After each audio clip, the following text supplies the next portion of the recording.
একত্ববাদ, মঙ্গল প্রদীপ ও মঙ্গল শোভাযাত্রা শীর্ষক পোস্ট এডিটোরিয়ালটি লিখেছেন সিনিয়র সাংবাদিক এলাহি নেওয়াজ খান।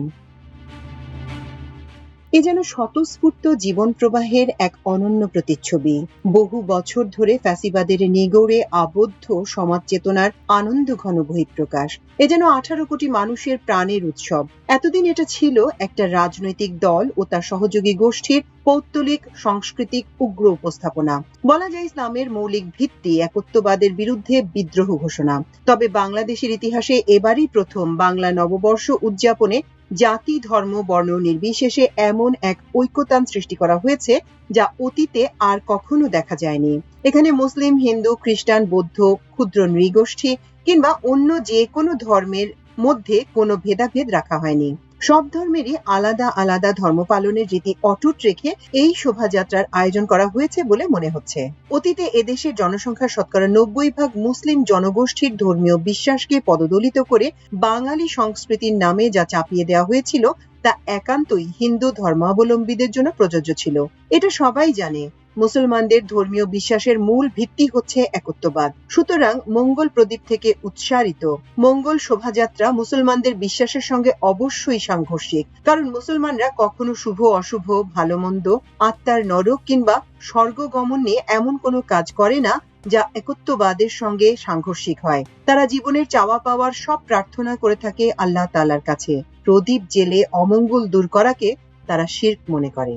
সুতরাং মঙ্গল প্রদীপ থেকে মঙ্গল শোভাযাত্রা নামকরণের বিষয়টি অবশ্যই বাংলাদেশের শতকরা 90% মানুষের ধর্মবিশ্বাসের সঙ্গে সম্পূর্ণ সাংঘর্ষিক। কেউ কারো উপর কৌশলে কিংবা জোর করে তার ধর্মীয় রীতিনীতি চাপিয়ে দিতে পারে না। তাই সব ধর্মের মানুষের একসঙ্গে ঐক্যবদ্ধভাবে একটি উৎসব উদযাপনের ব্যবস্থা থাকা উচিত, যা আমাদের জাতীয় ঐক্যকে সুদৃঢ় করবে। আর সেই আলোকে বাংলা নববর্ষের আনন্দ শোভাযাত্রা হয়ে উঠতে পারে এদেশে 18 কোটি মানুষের প্রাণের উৎসব। এবারের আনন্দ শোভাযাত্রাটি ঠিক সেই আলোকে উদযাপিত করার চেষ্টা করা হয়েছে বলে মনে করা যেতে পারে। তবে এই সত্য স্বীকার করতেই হবে, আমরা ছোটবেলা থেকে বাংলা নববর্ষে বা পহেলা বৈশাখে যা দেখে আসছি তা এখন আর নেই। সেটা হচ্ছে গ্রামগঞ্জে, হাটবাজারে, শহরে, নগরে হালখাতা উৎসব। পুরনো ঢাকায় এদিন মিষ্টির ছড়াছড়ি পড়ে যেত।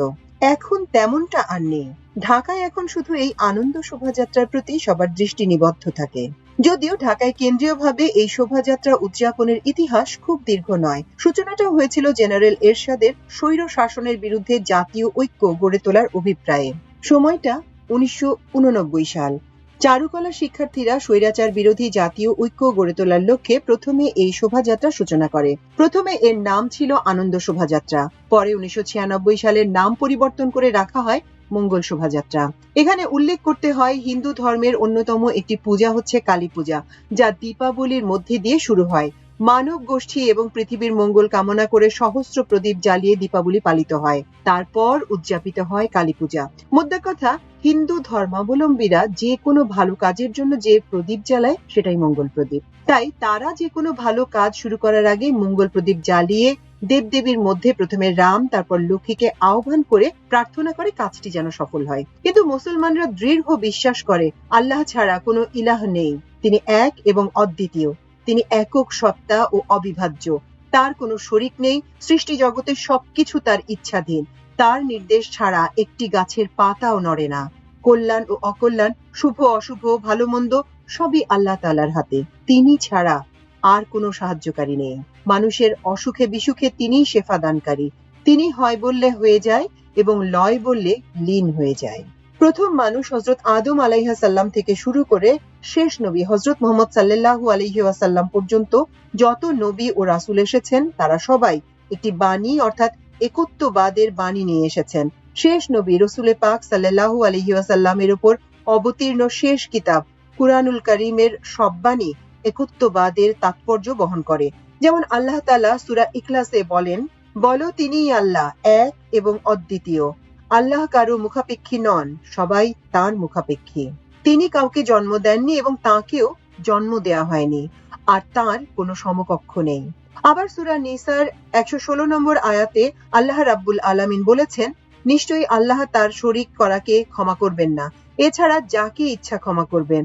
আর কেউ আল্লাহর সঙ্গে শরীক করলে সে ভীষণভাবে ক্ষতিগ্রস্ত হবে। অন্যদিকে আমরা যখন বলি লা ইলাহা ইল্লাল্লাহু ওয়ালা হাওলা ওয়ালা কুওয়াতা ইল্লা বিল্লাহ, তখন তো এটাই বলি, আল্লাহ ছাড়া কোনো ইলাহ নেই, আল্লাহ ছাড়া ক্ষতি রোধ এবং কল্যাণ হাসিলের আর কোনো শক্তি নেই। সুতরাং সব অশুভ শক্তি বিতাড়নের লক্ষ্যে মঙ্গল প্রদীপ জ্বালিয়ে কিংবা মঙ্গল শোভাযাত্রা করে মঙ্গল কামনা করা একত্ববাদের সঙ্গে সম্পূর্ণ সাংঘর্ষিক। কিন্তু হিন্দু ধর্মাবলম্বীরা যা বিশ্বাস করে একান্তই তাদের বিশ্বাস, এ ব্যাপারে মুসলমানদের কিছু বলার নেই, কারণ আল্লাহ বলেছেন ধর্মের ব্যাপারে কোনো জবরদস্তি নেই, সূরা বাকারা আয়াত 108। অন্যদিকে হেদায়েতের মালিক তো আল্লাহ, আর কে হেদায়েত প্রাপ্ত হবেন কিংবা হবেন না তা কেউ বলতে পারে না। যেমন আল্লাহ তাআলা সূরা আনআমের 108 নম্বর আয়াতে বলেছেন, তারা আল্লাহর পরিবর্তে যাদের ডাকে তাদের তোমরা গালি দিও না, কেননা তারা বিদ্বেষ ও মূর্খতাবশত আল্লাহকে গালি দেবে। আমি এভাবেই প্রত্যেক জাতির দৃষ্টিতে তাদের কার্যকলাপকে শোভন করে দিয়েছি, অতঃপর তাদের নিজ প্রতিপালকের কাছে ফিরে যেতে হবে, তখন তিনি তারা যা কিছু করত সে সম্বন্ধে অবহিত করবেন। অন্যদিকে রাসূলুল্লাহ সাল্লাল্লাহু আলাইহি ওয়াসাল্লাম বলেছেন, যে ব্যক্তি রাষ্ট্রীয় নিরাপত্তাপ্রাপ্ত অমুসলিমকে নির্যাতন করে, তার অধিকার খর্ব করে, তাকে সাধ্যের অতিরিক্ত কাজ চাপিয়ে দেয় বা তার অসম্মতিতে ধন সম্পদ হরণ করে নেয়, কিয়ামতের দিন সেই ব্যক্তির বিরুদ্ধে লড়ব। তিনি আরো বলেছেন, নিশ্চয়ই তাদের রক্ত আমাদের রক্তের মতো, তাদের সম্পদ আমাদের সম্পদের মতো, তাদের ইজ্জত আবরু আমাদের ইজ্জত আবরুর মতো। সুতরাং অন্য ধর্মের মানুষ কি করলো না করলো সেটা মুসলমানদের বিষয় নয়, বরং মুসলমানরা কতটা আল্লাহর আদেশ এবং নিষেধ যথাযথভাবে পালন করতে পারছে সেটাই তাদের বিবেচ্য। এই প্রেক্ষাপটে আমরা এটা বলবো, রাজনৈতিক কারণে কারোরই উচিত হবে না অন্য কোনো ধর্মের মানুষের উপর জোর করে কোনো কিছু চাপিয়ে দেয়া, যেমনটা মঙ্গল শোভাযাত্রাকে অসাম্প্রদায়িক বলে বাংলাদেশের মুসলমানদের উপরে একটি শিরক চাপিয়ে দেওয়ার চেষ্টা করা হয়েছে। সুতরাং যা সংখ্যাগরিষ্ঠ মুসলিম জনগোষ্ঠীর বিশ্বাসের উপর আঘাত হানে সেটা কিভাবে অসাম্প্রদায়িক হয়, বরং আঘাত হানা বা চাপিয়ে দেওয়ার বিষয়টি চরম একটি সাম্প্রদায়িক কর্মকাণ্ড। ঠিক কেউ যদি হিন্দু ধর্মাবলম্বীদের উপর অন্য ধর্মের বিশ্বাস চাপিয়ে দেওয়ার চেষ্টা করে, সেটা হবে চরম সাম্প্রদায়িক কাজ। এই পটভূমিতে সব শেষে বলা যায়, এবারের বাংলা নববর্ষ পালনে সব ধর্মের বিশ্বাস ও স্বতন্ত্রতা বজায় রাখার যে প্রচেষ্টা চালানো হয়েছে তাকে সাধুবাদ জানানো উচিত। কারণ আওয়ামী লীগ তার রাজনৈতিক স্বার্থে বহু বছর ধরে সাম্প্রদায়িক রাজনীতির মাধ্যমে জাতীয় ঐক্যকে দারুণভাবে নষ্ট করেছে, সৃষ্টি করেছে বিভিন্ন জাতি ধর্ম বর্ণের মধ্যে বিশ্বাস অবিশ্বাসের দোদুল্যমানতা, সৃষ্টি করেছিল বিভেদ। তাই তো এখন প্রয়োজন সব ধর্মের বিশ্বাস ও স্বতন্ত্রতা বজায় রেখে এমন একটা অনুষ্ঠান উদযাপন করা যা হয়ে উঠবে জাতীয় ঐক্যের প্রতীক। সুতরাং বাংলা নববর্ষ পালন উপলক্ষে আনন্দ শোভাযাত্রাই হয়ে উঠতে পারে সেই জাতীয় ঐক্যের প্রতীক।